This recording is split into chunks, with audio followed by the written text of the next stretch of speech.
Repeatedly, our Royal Commissions find that there is a failure in leadership culture, in human decency and human kindness, especially in caring for the vulnerable. Community organisations, aged care and disabled service providers are all in the spotlight. Has government effectively outsourced, selectively, your own responsibility to take care of people in our society?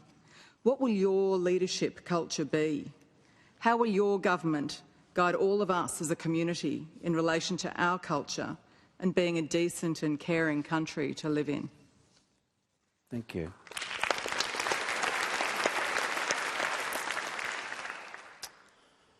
That's a fantastic question, Kathryn. My style of leadership is not that of I know best and everyone else must do as I say. I'm not a lone ranger. I'm not going to be a messiah.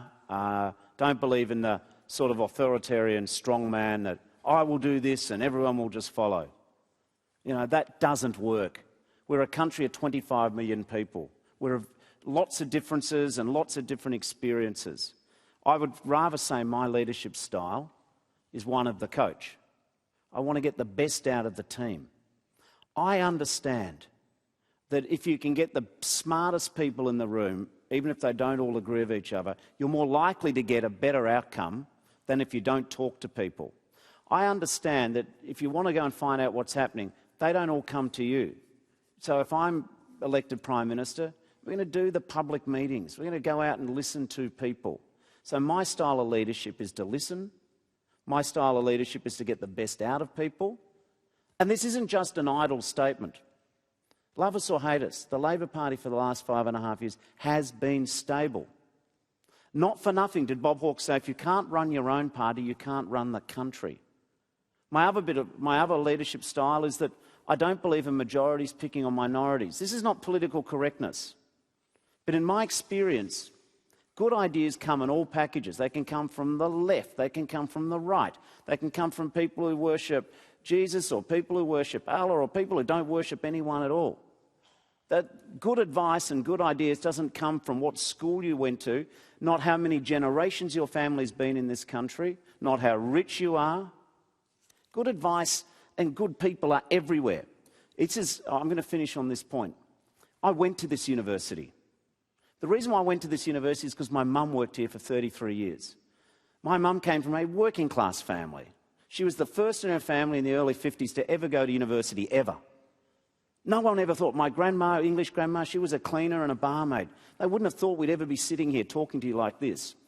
But if my mum, she became a teacher, but she wanted to be a lawyer, but she was the eldest in the family, so needed to take the teacher scholarship to look after the rest of the kids.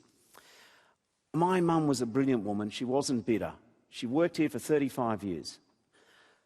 But I also know that if she had had other opportunities, she could have done anything. I can't make it right for my mum. And she wouldn't want me to. But my point is this. What motivates me, if you really want to know who Bill Shorten is, I can't make it right for my mum, but I can make it right for everyone else. This is a country. Well, I don't care who you vote for. I'd like you to vote for us. I don't care what God you worship. I don't care how long you've been here, your accent, your family, what job they do. But I reckon that if this country can just let people be as talented and as capable by giving them all the same opportunity, we won't all be the same at the end of the day. But there's nothing going to hold this country back. When we're equal, when we get equal opportunity, we are going to be the best country in the world with no arrogance. That's my leadership style.